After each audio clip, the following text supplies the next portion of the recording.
And today it gives me great pleasure to introduce Amy Carlson, who is a serials librarian at the University of Hawaiʻi at Manoa.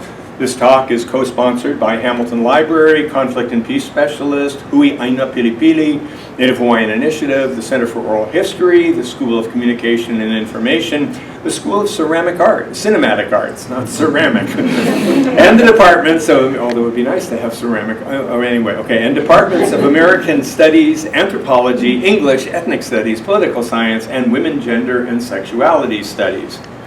Okay, here's the bio. Amy Carlson received her PhD from the University of Hawaiʻi at Mānoa English Department in fall of 2019. Currently, she serves as the chair of the Serials Department and the head of the Collection Services Division in the University of Hawaiʻi at Mānoa Library. She has published articles in Marvels and Tales and Serials Librarian. Her research focuses on how materiality, reformatting, access, and use accentuate or limit experiences with life narrative texts. Out of pure curiosity, however, I scanned back to see how far her connection to life writing in the English department goes. I know she was in the Life Writing and Translations graduate seminar I taught in the spring of 2008. I also know that she defended her MA project, Wiping Clean to Use Again, Finding and Following the Life Writing in Shogo Manga and Scanlation in 2009. I had the honor of directing that project, and I also served as the director of her PhD area examinations in 2016, and the director of that fall 2019 doctoral dissertation, which was then titled Reading Mediated Identities, Autobiographical Agency in the Material Book, Museum Space, Social Media Platforms and Archives, but which this year, 2024, appeared as Reading Mediated Life Narratives, Autobiographical Agency in the Book, Museum, Social Media and Archives, as part of the New Directions in Life Narrative series from Bloomsbury Publishing. Oh, and that dissertation also won the Biography Prize for the best work produced by graduate students at UH Manoa in the field of life writing for that year. What I want to mention by way of introduction is to mention three things about Amy. First, that her work in life writing has always been cutting edge and contemporary, engaging with many of the most interesting products and challenges the field has produced. Second, because she is a career librarian who along the way has had to occupy major administrative positions in serials and preservation and in other areas, she is a scholar who wears many hats. And if you see her walking on campus, you will see several of those hats. So, getting the MA, the PhD, and the book completed demonstrates a remarkable degree of dedication and tenacity. And third, because she is an accomplished life writing scholar and academic librarian, her research has the added benefit of acquainting those in her respective fields with the urgent need to know what they are respectively doing. It gives me great pleasure to introduce Amy Carlson.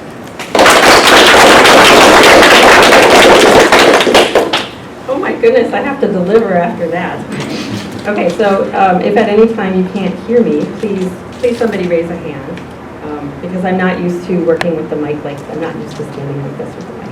Okay, so my talk today centers on issues of access to life narratives.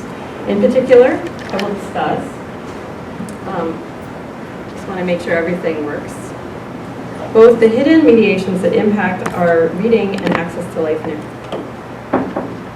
Okay, everybody, I did have some technical issues at the beginning. I may still have some technical issues. It's live, that's the way it goes. But that's when you're working with electronic stuff too. Okay, I will discuss both the hidden mediations that impact our reading and access to life narratives, and that's the main point of my book, as well as what kinds of access issues I myself encountered, turning my dissertation into a book project with Bloomsbury. Almost every single part of my process was obsolete, even when I hit a keystroke. So, and that's what happens when you're working with a lot of online resources. And that too is part of this discussion. Both the book and this talk are snapshots or cuts in the flow of mediation, as Sarah Kember and Joanna Zelinska say. A freeze in time helps with analysis, but what about with access? What about experiential access to highly experiential life narratives? What happens after the museum staff pack up the paintings, or a link returns a 404 screen, or the website is now archived offline, or the self-erasing story that you meant to take a snapshot of is gone? At the very center of this access is life narratives themselves and how our experiences with them and analysis change with any kind of mediated access. Okay, so I want to begin with an event that just happened. At the opening of Ai Weiwei's solo exhibition entitled Who Am I?, a known vandal obliterated Ai's porcelain cube. And here, this is an image of the aftermath. You can find the security videos of the vandalism in progress, as well as static images of the aftermath on Ai's Instagram page. Many news outlets reported that the exhibit would continue, but with a print of porcelain cube, a 3D geometrically interesting object replaced by a 2D flattened image. And there is an irony to this as well. Ai is known for destroying his own work within his performance. Only one news article quoted about the soundscape of the event, which I likened to an explosion. So I want to point out a few things. I mean, I've already sort of pointed out some things, but I'm going to point out 3 more. First, I learned about this work in its broken form. I had to go search for its real form. And so I opted not, like all the news sources never showed its real form, okay? So that's one thing. Second, a bond now links Ai and the vandal through the broken porcelain cube. Their stories center around this action, and the resulting pieces are strewn all over the floor. They're interconnected. Third, this is a solo exhibit called Who Am I?, which explores issues of identity, artificial intelligence, and the traditional methods of artistry.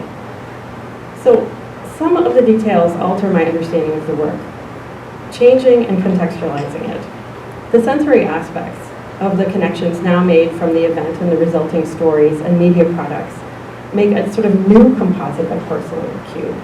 I don't know porcelain cube in the way that it was originally intended, or the way that it was before it was broken.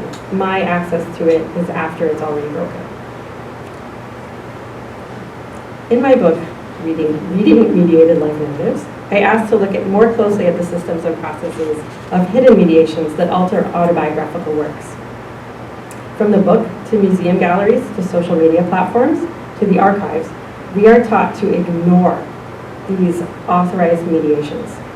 The focalizations, omissions, and alterations between author, text, and reader. Mediations may include a transcription of a diary, digitizing a collage, museum labels, archival finding aids. But they might also include algorithms, museum hours, self-erasing stories, or leaving unprocessed petitions in a box for nearly 100 years. And I will add, actually, that if anyone attended the Hawaii Book and Music Festival a couple weeks ago, Blaine Namahana Tolentino was talking about this on Dr. Noblemeyer's panel about how translation is very much a mediation. And the research that goes into that process, knowing how you're impacting, when you're making a translation. It was very powerful to me. Any critical analysis of such works will benefit from recognizing the processes and the agents involved. But uncovering these mediations, specifically in relation to life narratives, also revealed the changing strategies authors, artists, and even corporate platforms are adapting to shape, control, or resist autobiographical work. By drawing attention to these often deliberately concealed workings, I hope to spotlight the profound shifts taking place in the production of life narratives and how we read them.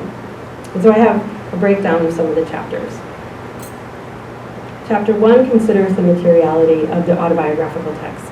Embodiment is a key concern in life writing scholarship, since the subject examined is often a textual representation linking body and memory. As Sidoni Smith and Julia Watson remind us, the body itself is a text, quote, a site of autobiographical knowledge as well as a textual surface upon which a person's life is inscribed, because embodied subjects are located in their bodies and through their bodies, and in culturally specific ways, end quote. Autobiographical works use sites where authors make those distinctive connections between their bodies through words, voice, visual representations and creators and other people's bodies. Because authors and artists are increasingly incorporating objects or physical structures into their autobiographical texts, critical scholars and readers need to develop more strategies for approaching these often complex material works and for locating those embodied voices. And yet, while many scholars are undoubtedly taking format and medium into consideration, most focus still on the visual and textual materials as representations, rather than the actual physical objects themselves. Photographs, art installations, and graphic narratives all have material aspects, not fully registered or addressed if only the visual narrative is the critic's concern. This physicality necessarily causes the text as objects to lose the connections to their creators. And this is compounded when the physical text moves into a new medium. So for example, this, what you see on the screen, is a transcription. It's a photocopied transcription of Queen Liliuokalani's diaries. And this caused Miriam Fuchs, who read the diaries, to have some unusual opinions about the diaries until she saw the actual physical diaries, which are tiny little books. And you can find them online from the Bishop Museum. But she was working originally with a photocopied transcription. In such cases, identity traces take on new meanings, further alienating them from the supposed referential source, while at the same time offering greater or easier access to the life represented because of the benefits offered by the new medium. These simultaneous losses and gains are key to understanding autobiographical texts as objects.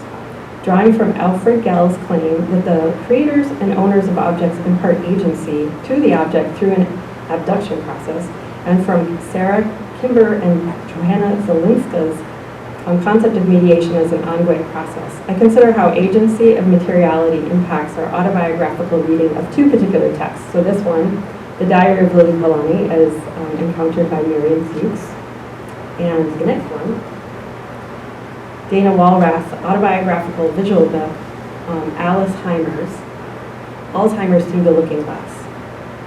The highly physical nature of both texts, the Queen's original diaries and the artist's book, transform as they move into a more accessible form, whether through transcription or through commercial publication. The question here is straightforward.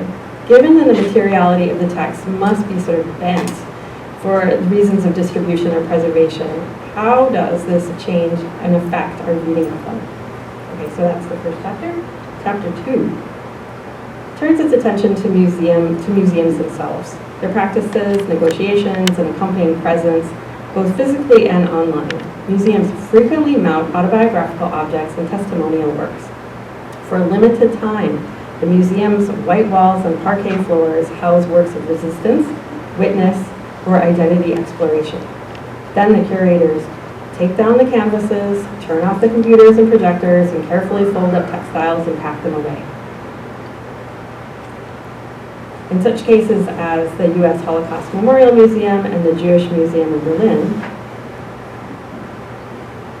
the buildings themselves act upon museum goers in effective and highly scripted ways. And interestingly, with the creation of online museum presence, we must also ask, how does the autobiographical image or text translate to the website or the experience?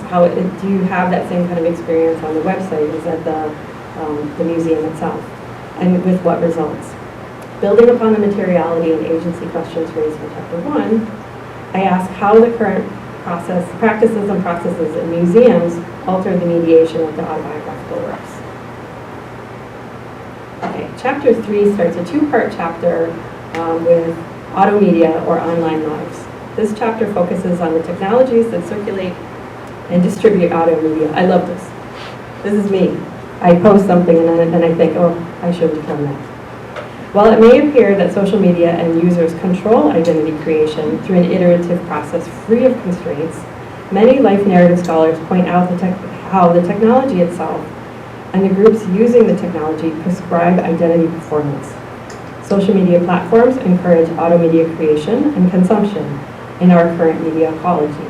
These sites rely heavily on users' buyer power, not only for revenue, but also to create data sets to train their artificial intelligence programs. Social media influencers and content creators rely on the authenticity of autobiography, not only to create a marketable brand, but to pull in fans, likes, and continued consumption. Many of you probably are on social media, you all know this. But it is interesting when you're consuming it for research versus just for fun, watching your Disney videos. And so for this chapter, I extensively pulled from life writings, critics, theorists, and media scholars to focus on the changing nature of this technology, what motivates and guides users to create, consume, and pass on autobiographical messages in various virtual environments, and what happens to those messages when they spread. Okay, online auto media has a durable reputation. And this might be hard to see, but I think many of you probably have encountered this at one time or another. It says, this story is no longer available. But it's actually really hard to get this story is no longer available when you're searching for it. But I did manage to find it. It always comes when you're not searching for it, right? So it does have a reputation of being durable, but it's actually, it's not. Through what means and what form? Technological obsolescence complicates or even prohibits access to older electronically mediated autobiographical texts, which leads critical scholars to raise concerns about permanence. Social media platforms offer technologies both to save and erase texts, and both options are attractive to users for different reasons. These platforms drive on new content from engaged users. They need users to produce, post, and respond. But how do users resist these demands? And also, how do they succeed in that resistance? In turn, the platforms themselves develop archiving strategies and policies that result sometimes in forms of control over their users. So this chapter also considers the wider implications of loss and mediated access to narratives in these far more fragile than anticipated systems. Okay, in the last chapter, I move into the archives. So archives tend to be seen as stalwart and unchanging, regardless of format. As the hallmark institutions and collections for preserving and protecting the kernels of memory and history, archives house the records for composing an official story. I say that kind of with quotes because official story means different things at different times. The practices of archives are highly professional and authoritative. So I'm a librarian. Many people think that archivists and librarians are very similar. We do have similar training, but archivists do have separate training in addition to librarian training. So there's a different process. I could not just move into an archive and suddenly do that work, for example. Whereas they probably could do some of my contractual work with the $7 million worth of serials we get here for the university. Okay. The practices are highly professional and authoritative. Even as online and digital access to archives material increases, the archives as institutions still place restrictions on use through closed collections, limited reading hours, material preservation practices, and use surveillance, building security, and other contractual requirements for users. Just as the curator and the museum determine which objects we can see and what's important about them, so too the archivist and the archives exercise their power over what is accepted, what is kept, what is discarded, what can be viewed and how, and what is processed too. So something can be kept, known, but not yet processed, which makes it unavailable. And that in and of itself is an issue.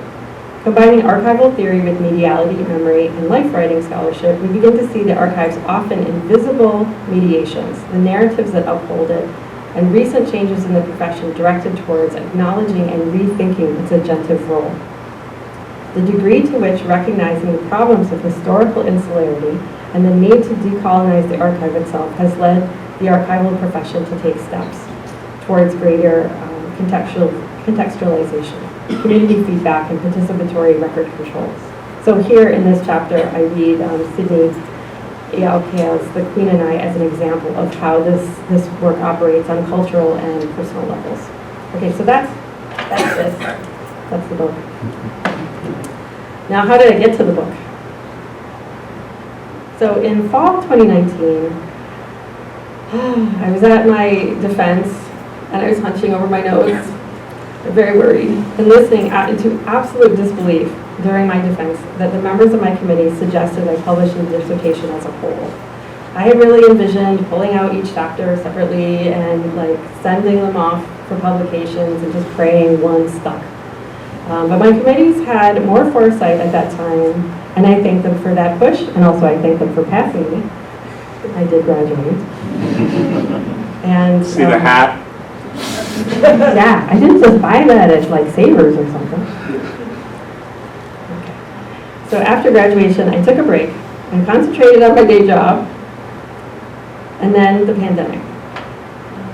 And the pandemic altered all of our lives, and the world shut down, and I shut down with it. But in June 2021, if you're thinking about time, I graduated fall 2019, June 2021, a ways away, the IABA listserv sent out a call for proposals for a new series from Bloomsbury. I saw it and I thought, oh my God, I can at least do this, right? So 2 days later, I submitted my proposal. Bloomsbury has a page devoted to helping authors submit proposals, and I checked, it's still there. So there's forms that you can, part of this talk is also about the process, and that is still an accurate part of the process. A few days later, I received positive feedback. Actually, to this. A few days later, I received positive feedback from the commissioning editor, who planned to pass it on to the series editors. So that was the first hurdle, and I felt pretty good. A few months later, I received feedback from the internal reviewers with comments and questions. I prepared responses as part of the package the commissioning editor prepped for the publishing board. On October 19th, 2021, I received the contract offer. Oh, and I should say throughout all of this, you better believe how many emails went back and forth between the two of us. He supported so many people, and I got so much support from Craig. So I just have to say that it wasn't just me. But I received my contract offer. I would prepare a manuscript, not to exceed 85,000 words, notes included, by June 1st, 2022. Okay, I did what anybody else does. I went to Disneyland. 1 year after the initial call for proposals, 2.5 years after graduation. 2.5 years after graduation. You can ask many people, how did you turn your dissertation into a book? And they might concentrate on reformatting the traditional 5-chapter dissertation model, or they may suggest removing block quotes. They may rely less on quotes, more on your own voice. These are all really good. But because 2 out of my 5 chapters centered on auto media or online lives, I had to determine their viability. More than anything else, this meant double-checking every single link, any digital online social media text. Is it still around? Is there an updated version? Do I still have access to it? I read new text for possible inclusion, revised certain sections, updated links, prepared all the required files, zipped them up, and submitted the manuscript a month early to prepare, because my son was graduating in May 2022. In June 2022, the manuscript went out to the first external reviewer. Now, I feel really bad talking about my timeline, so if you do want to hear about an external reviewer timeline difficulties, you can talk to Craig. But we won't get that started here. So in August 2022, I received word that they needed to find a new reviewer, and that this process would delay the publication, which was originally for October 2023. I received no communication for a few months after that. So in December 2022, I opened an email from the commissioning editor, and I immediately saw the words, "Don't lose heart." And guess what? I lost heart. I read the reviewers' comments, and they were absolutely brutal. I wrote, which is very common, I wrote a letter of response about what I would fix, what I wouldn't, and we worked out a new deadline. A major revision was due February 15th, 2023, so like 2 months later. The reviewer offered nothing for the chapters on books, museums, and archives, but had everything to say about the 2 chapters on online lives. I read the articles and books I recommended, I altered my focus, I scrapped and rewrote the 2 chapters. In this process, I had to come up with new examples of life narratives online. In addition, I had to ensure that any holdover text remained accessible. While I rewrote 2 of the chapters, I also needed to update the other chapters. There's still other work that needed to be done on them. I mean, there was still new scholarship and other types of things that needed to be included. So also, had the policies or circumstances changed in the last couple of years? Once again, I prepared the prelims and zipped them up, the newly written revised files, and sent them off to Bloomsbury February 2023. The next stop was with the series editor, that the series editor would review it. April 24th, 2023, I received blissfully positive feedback with a request for light editing, which is sort of funny. I have a lot of typos, and so light editing was, I had a lot of people editing doing the light editing. But my manuscript was due June 1st, 2023. I made some updates, a lot of people helped, and returned the manuscript early because I wanted this off my plate. At the end of June, I received a message from the production department. So it had moved into production. And so this was very exciting. Detailing the back and forth that would unfold over the summer months and into the fall. Copy editing, typesetting, proofreading, and then I would create the index. Each pass reduced the scope of revisions and updates that I could make to it, particularly after typesetting. At the same time, I worked to prepare the rights for an image cover. And if you do have questions for that, I can talk about that after the presentation. Each of these required intense attention to detail throughout the entire manuscript. While I dreaded the copy editing, it was really the proofreading that uncovered a number of problems that escaped almost 4 years of scrutiny. I also found a number of errors from the typesetting process, and Craig found one too. Problems that appeared nowhere in any of my submitted documents, but appeared in the typeset. I approved the final version in October and received the final approval from Bloomsbury November 6, 2023. 2 years after I signed the contract, almost 3 years after I defended and graduated. Of course, what did I do? Yeah, I went to the Zoom. By January 2024, the book popped up as available to purchase on the Bloomsbury website with an official publication date of February 23rd, 2024. Yay. Social media thrives on rapid refreshes and continuously updated content. In this context, even when I approved my final copy-edited typeset and proofed version, it was already out of date. I found any online resources were susceptible to updates and iterations, such as the collection development policy on a museum website. No one should be surprised to hear that in a book about mediations altering or sometimes impeding access to text, that I had trouble accessing the very text I use as examples. In Chapter 4, I discussed the pervasive yet fragile nature of online narratives. Mediations either enable or prohibit our interactions with experiential media, for example, some digital art, where you only see a portion, or performance art. In the cases of lives on social media, the platforms, your own user choices, the algorithms, determine what you see, all create sort of an experience that cannot be duplicated once you swipe past or reload. Trends dominate feeds for periods of time and then disappear. So I was hoping to show some of these, but instead I'm just going to talk about them because the sound didn't quite work on these. But this was a trend that popped up in 2021. It was as people got their vaccines, what went through their minds. So it's a digital representation on usually TikTok, although also on Instagram, of what went through their minds in the vaccine. Now it wasn't what went through their minds. It was basically they would start out, getting their vaccine, and then they would cut to a lot of really quick jump cuts of videos and images, static photos from their social media posts, usually dealing with family or with large groups. So just as a reminder, this came out in 2021 when we were still prohibited from getting together in large groups.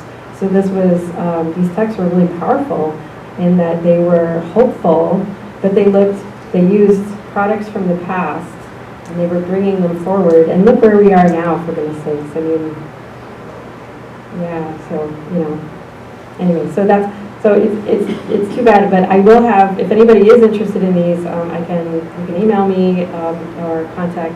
So my email is acarlson@hawaii.edu. I'm in the library directory, and I can send you the links. And I can send you many more too. Okay, but how do you access them once the trend is done? So for the book, I wanted to talk about these, and I had to go about finding them in a different sort of way. I could not just go back into my feed. You can't refresh back, 2 years. So, I mean, I guess you could, but something might shut down in the process. So I did have to sort of search for them, and that changed my access to them. Okay. All right, so that's my interlude. What happens when the platform shuts down like Vine? Does anybody remember Vine?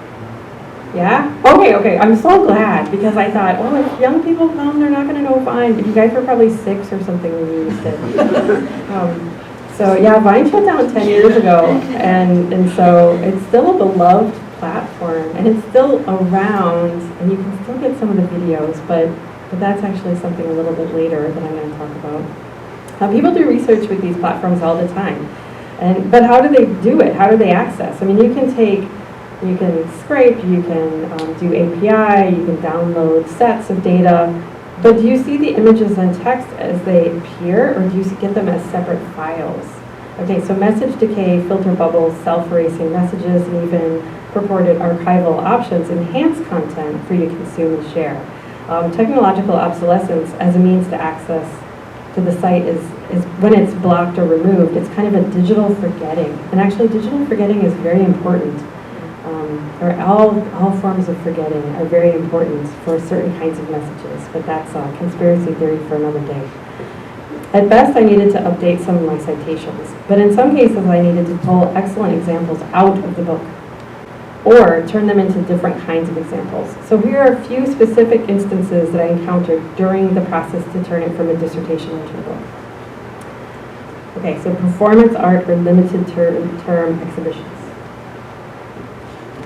Okay, some experiential works require mediation through participants, news media, with the Ai Weiwei example, museum promotion, or official documentation of an event. So in the case of performance art, you would have like an official, someone documenting it, or with video and things like that. These issues are challenging, and these issues were challenging for the dissertation to the book, to always rely on heavily mediated sources.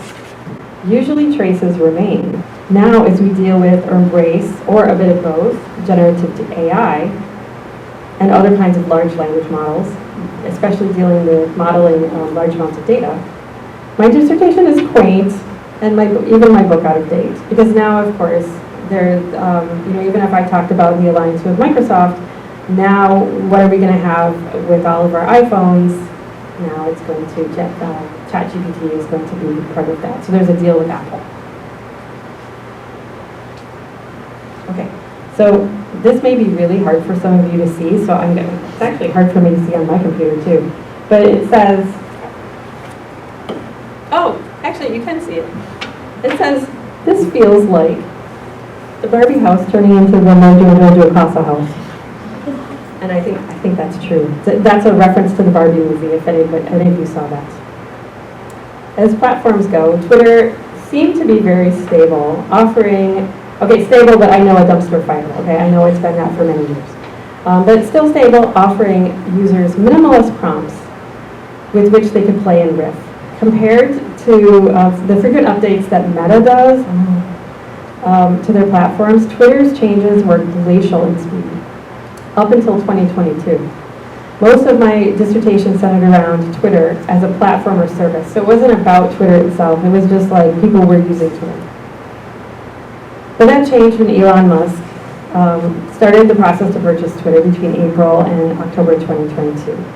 With the demise of beloved Vine in mind, bought and shuttered by Twitter itself actually, 10 years ago, many people raised concerns about Twitter and how it would change under Musk's leadership. Oh, I think people are still chattering.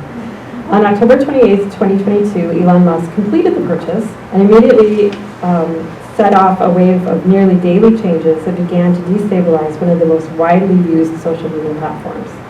Musk asserted the changes needed to be made for financial viability, and these included firing half the staff and instituting a paid verification process. The rapid succession of changes with little or no perceived planning not only led to chaotic and dangerous impersonations, but the possible implosion of a problematic yet vital public forum. A wave of panicked chatter took over both social and mainstream media in the U.S., as many of these changes were risks to the platform itself and for millions of users to their expressions and their data. Reinstated accounts tied to hate speech, banned journalists, tweets impersonating pharmaceutical giant Eli Lilly, which resulted in their stock plummeting. The volatility revealed how far the tendrils of destabilization reached into areas beyond social media. Even Saturday Night Live scale. I didn't set to show this, but definitely seek this out. It's very funny. Or maybe I'm just old and I like anyway. But Saturday Night Live parodied the reduction in staff, proliferation of conspiracy theories, coup planning, bots on the platform, and the relocation of Black Twitter. With each subsequent revision, Twitter turned from an example platform into a topic in and of itself. And by July 2023, Musk altered one of the most recognizable and durable icons into X. The domain name itself remained twitter.com until May 2024. But for my submission, I had to make a decision for the index and for the book itself, how to refer to it.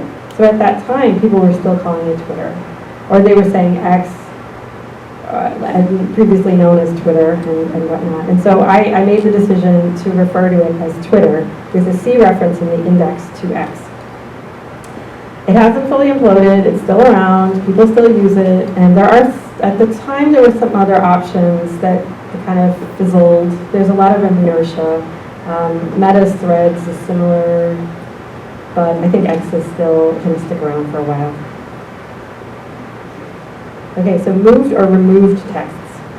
Working with online content not only means regularly checking links and access points, but also searching for other mechanisms to access the materials. Sometimes you can pivot and sometimes you cannot.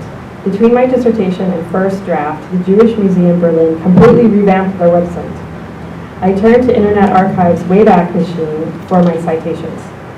The Wayback Machine enables a user to search a series of screen captures done by various groups, and bots for many websites on any given day. So while the websites are captured, not all of the parts of the website are captured, but it looks like it.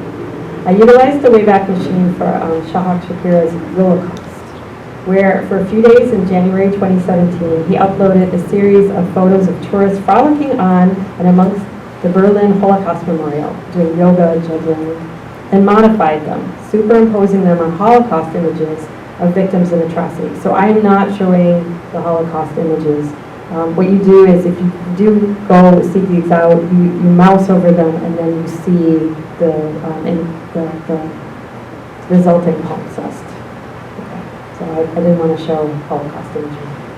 So this, what's up on the screen right now, is the Internet Archive's Wayback Machine screen captures for 2017. And particularly, you'll see all the bubbles in January. That's when it was most active. The bubbles that show up on other days are other screen captures, but January 2017 has the most.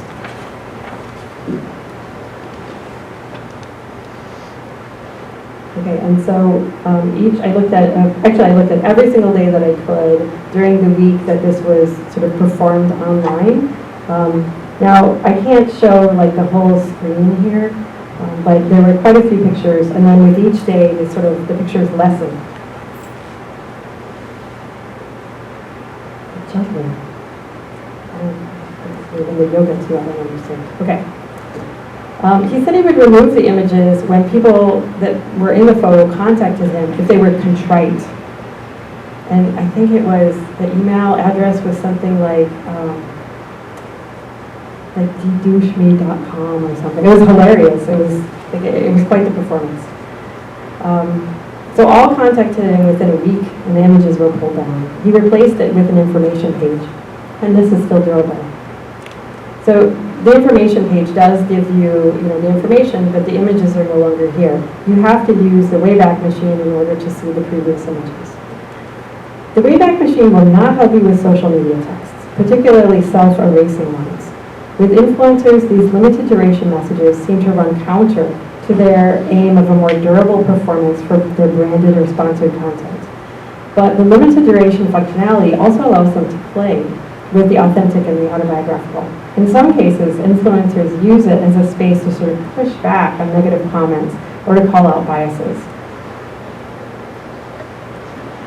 When Karen Akpan, also known as Kay or the Mom Trotter, traveled to Cameroon after her father's death, she posted daily stories of her experiences with textual and spoken cultural translations for her predominantly American audience. As they began to expire, she moved into a highlight, one of Instagram's mechanisms to organize multiple types of stories to keep them durable. Except for two stories, where while buying puff puff, also called beignets, she explained the colonial history of Cameroon and the dual names for all the items, both in English and in French. And then there was another story where she called out a viewer who had disputed Akpan's use of the label beignet, not based on their cultural knowledge of Cameroon, but from their recent visit to New Orleans. Okay, so these stories originally played during her stories on Cameroon, but were left out of her highlights. The self-erasing story gave her, and so you can see, these are not the stories, these are just pictures of the puff puff, beignet. Not beignet in New Orleans, Cameroon. The self-erasing story gave her control, enabling her to call out the solipsistic viewer. It was pretty funny too. But I missed it. I didn't get back to it in time to take a screenshot. So while I couldn't use it as an example, I could talk about how I wanted to use it as an example, but couldn't because it was lost to me. So there was longer-term impacts of her overall, because calling out a viewer would have longer-term impacts for her overall persona and social media presence. She pulled it down. So there's a great irony where you can actually cite these stories, and citations are really access points, but then at the same time, no one has access to them except for Karen in her own, archive. Okay, so some text moved to an online but archived display only. I hope you can see. This is very old Instagram 2014, and it is from Instagram 2014. When I first encountered Amalia Ullman's Instagram performance, Excellences and Perfections, it was still available as part of her personal Instagram page. Between April and 2014, artist Amalia Ullman filled her Instagram with what appeared like a perfect life, spiraling out of control, hitting rock bottom before finding a sense of calm. This was her Instagram performance, Excellence and Perfections, split into 3 parts. So these are 3 different personae frequently enacted across the platform. This performance plays with the constructed female images on social media. And here's an example. Oops. Okay. So the woman on the left, I don't think I need to introduce. And yes, I did talk about Kim Kardashian in my dissertation, much to my committee's shock. And then the woman on the right is Amalia Ullman. So this is a very good comparison of the type of what was happening with Amalia's performance. Demure, smoldering, and healthy. Those were her 3 sort of personae that, and where she's not only mimicking frequent images on social media, but interrogating the roles that are sometimes forced onto women as well. To the follower in 2014, as she sequentially posted these images, Ullman seemed to be going through some kind of break. But by the time I encountered them, I knew it was a performance. In addition, I read them the wrong way. I read the newest first, of course, because they were at the top, and the oldest last. So I did not read them in the right performance sequential. Since then, the whole performance has been removed from her page and mounted online to mimic Instagram. Okay, so this is complete with comments and emojis. It allows the user to have a very similar experience, but you can see Instagram doesn't look like that anymore, like at the top and everything. So it really is sort of a capture of a period of time. And you do, by the way, there are clickable links, but I don't recommend clicking on them because they don't take you anywhere. They just sort of hang there, and your computer doesn't like that very much. But it does very much act like Instagram. A book version is also available, but the captions and emojis and comments are completely separated from the picture. And the book is a like art book version. Okay, so now to sort of sum up. Thank you for being so patient. We're almost at time anyway. The entire time I wrote my dissertation, I felt out of date, always playing catch up with the new. The 4 years in between the dissertation and the book project seemed really long, enormous, and I had the opportunity to make changes all along the way. But every time I sent in a set of files, I felt out of date again. I had captured a snapshot of mediated lives in a particular period for context or comparison. Rather than continuously chase the new, I needed to be content with that sort of cut in the flow of mediation. In the end, what happens with these rich and varied life narratives not only reinforce the malleability as the mode, but also the variance in play through the media. So thank you very much.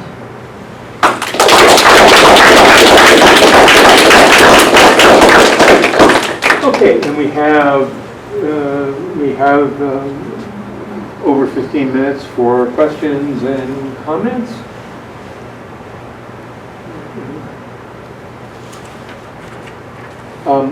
I'll actually start with one. We have quite a number of students from Professor Ravilla's class in here, and it's the creative writing class? Yeah. Your thoughts on what you've been talking about, what impact or what kind of consideration you think that might have for people who are producing life narratives or trying to figure out the media with which they're going to use to be able to represent what they're doing? Oh, wow. Okay, so it's really tough to answer that question because even being as a librarian where we know sort of about reformatting, it's like you have to have a plan ahead of time, but you can't really look into your crystal ball and determine, okay, what is going to stick and what isn't. But I think that you do have to have some idea of moving it into, like if you're dealing with, say you do a creative piece that is very material, and you also do some kind of capture of it for an electronic version. You know, you want to think about issues of size or space or color. I mean, the most ridiculous art books are the most ridiculous, where I remember looking at a Mondrian painting in black and white. Okay, if you know Mondrian, he's color. And so also I saw a book on Kara Walker. She does these giant murals that are really heartbreaking, actually. But and of course, where did I see it? In this tiny, tiny little version in a book. I mean, you got to think about size and space and other types of things like that. Like that's kind of think about how people may interact with it. You may know all about it. You may feel very comfortable with it, but somebody who is only coming to it for the first time and using sort of a surrogate, how are they going to see and what are they missing if it's in that surrogate form? So that's kind of something that that's what I would say. But does that strike any particular additional questions? Well, social media is fun, but it is really tough to find if you do use something like that, like excellences and perfections. I mean, that's 2014, so that was a long time ago. But she still does things online now, and it's really hard to get at them later. You know, there's only so far you can go back, and many of the platforms are completely resisting time-based access. So I can't. I've just given up my Instagram being in any sort of sequential order. So, John. Thank you so much. This was great. It was great to have I had the honor of being on your dissertation committee. So it was wonderful to see the whole story from then to now. So congratulations on the book. As we were talking, I was thinking back to the articles I published on electronic literature over the years, and realizing that I think none of the work I wrote about in those articles is available anymore. Partly because a lot of it was in Flash, unless people have been lucky to get their stuff made it possible to be emulated on the emulators. You can't find it anymore. Well, that means your work on it is it, you know, or anybody who's exactly. That's mediating. that was kind of where I was going with this. Is again, way back in the day, in the late '90s, I was at a conference on humanities computing, and this woman, Susan Wartower, stood up and said, "Why are we getting so upset about obsolescence? Because we were already thinking about obsolescence at that time. Why are we not thinking about these objects as performances? As performances are ephemeral. They end, and from a critical perspective, you go, you find, you go and you kind of document and describe the performance. And does that resonate with you at all? Have you looking back over your project? Oh, and yeah. For yourself, now you've documented work that is no longer available. Oh, yeah, like, yeah, I have to say that when the Jewish Museum Berlin, for example, they had a website design that was kind of clunky and it was old, but it sort of mimicked some of what happens in the museum. And so when they changed it, I was like, oh, I mean, I was sad because I was like, oh, bummer is my dissertation. But I was also like, oh, that was kind of cool, even if it was clunky, and now it's gone.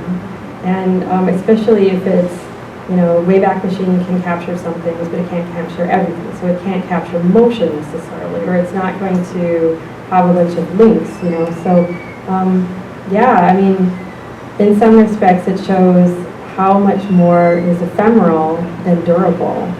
And actually, we're seeing this in the academic world too with open access works. And so I'm also right now on a digital preservation, a national committee that's looking at digital preservation.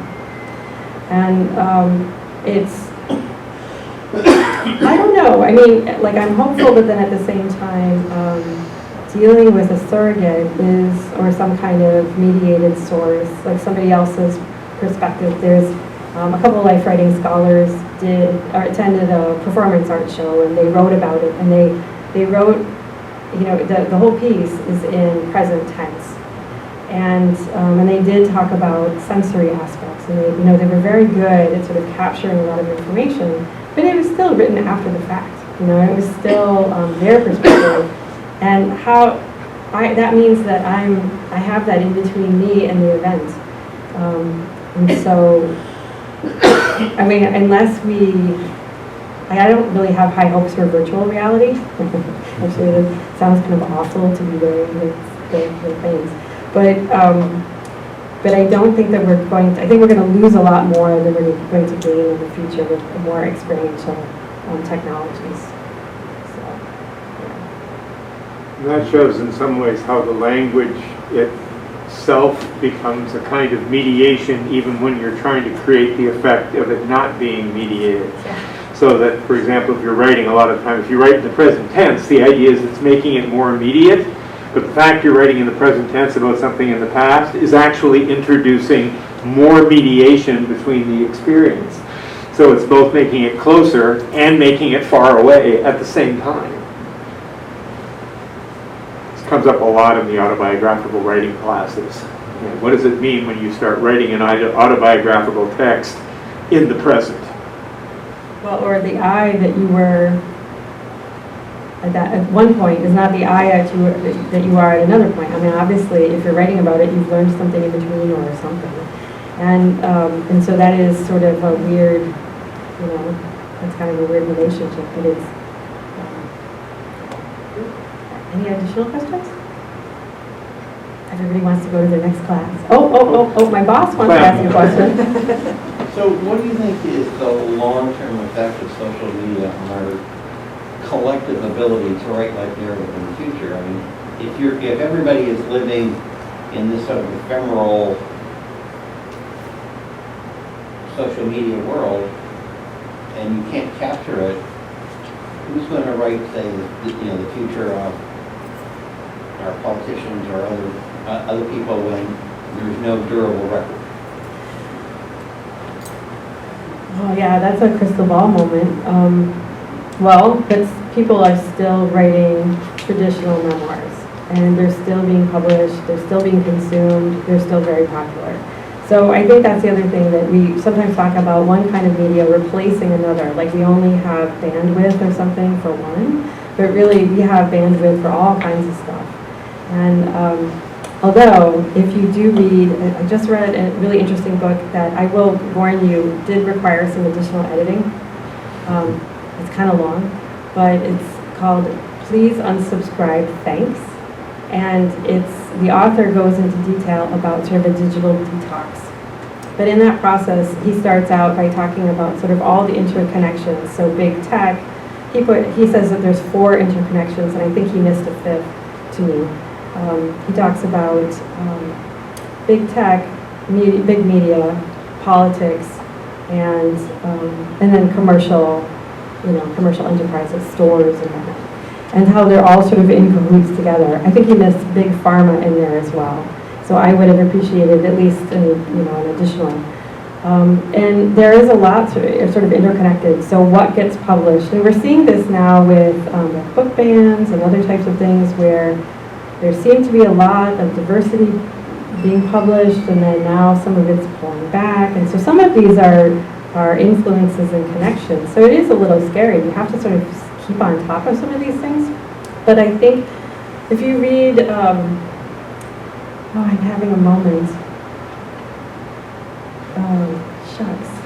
Convergence theory. He wrote with Sam Green. Jenkins. If you read Jenkins, the media scholar, he is very, very, very, very, very, very, very hopeful about social media. Very, very, very hopeful. And he really sees it as a grassroots sort of organizing. So I think there's sort of a way that you can resist some of that sort of big tech, big media, politics that may be sort of driving. But that's it, you have to actively resist. So wait a minute, did I answer some of your question? I don't know. I mean, it's really hard. I think we have to stay vigilant. I consume a lot of social media for fun. But every once in a while, I put my other hat on and I'm like, so, and almost always, it's a week later and I think, I wish I had transcribed that story. I wish I had taken that video or whatever. But yeah, we have to be vigilant about what we see and what we put out there too. That's like the digital, that chain about media. And I'd just add to that, you can never anticipate what's going to go away and what's going to come back. When I started doing my graduate work, I was absolutely amazed at the idea that there were these people in the 19th century that would write 20,000 letters. I just thought that was incredible because the letter had disappeared. I was writing maybe once a year because my mother insisted on it, right? And letters were gone primarily because of the telephone, right? And I realized, we've lost all of that. The same with diaries. Nobody's keeping diaries anymore, et cetera, et cetera. Flash forward about 30 years, and one of the things I found teaching was that my students were essentially sending 100,000 letters every 2 or 3 years because every single text is a letter. You're actually sending a text to another person, and in London in the 1920s, they delivered the mail 4 times a day. And most of those letters were, meet you at the club? And the answer would come back 2 hours later, yes, all right? So that actually it turns out that, and when I started teaching, everybody was saying, all students are going to stop writing, right, because there's no need to write. Now I can assume that all students are writing anywhere between 500 to 1,000 words every single day just by keeping up with their friends. Writer's block was the worst thing you had to deal with when I initially started teaching. Now the idea, it's logorrhea, it's the other dimension that people are generating text and images just constantly. And there's been a whole resurgence in life writing on letters and diaries and research on those supposedly utterly erased media. So God knows what's going to happen in the last while, but certainly book art and that kind of thing has exploded over the last 20 years or so. Yeah? I just wanted to add something. I mean, you answered the question about what advice you give the writers in the room. And I just following up on what I was talking about with my own writing about electronic literature. Those of us who have worked in the 3rd volume of the electronic literature collection were asked to send the source files for our flash pieces along with the piece itself, so that it could be archived, and then that made it possible for programmers to take that code and make these things work again for 10 more years. So I think the upshot is save everything, Yeah. digital, paper, whatever. I don't know if Nobu wants to share her practice in sharing or in preserving stuff, but I think in terms of writers, like, hang on to stuff. One of the poets whose work I wrote about was out here last year. We were talking about the piece that has now gone away. He says, I've got to go find the source files. I think they're on a laptop I have, that I moved from my 5 apartments. See if I can recover that. Because he kind of wants to go back to it and kind of recreate it. So yeah, save what you can. Yeah, that's a really good point, save. And yet, it's really easy to save some things, especially from social media. It's really easy to save somebody else's social media too, which is like, oh, look at this, I can download somebody's all their tweets. But it's not always in, then you have to do that sort of records management, where you have to keep it going forward into a usable format, or you have to find some person who can do that work. Yeah. Any other questions or comments? Okay, I'd like you to join me in thanking Amy for her presentation.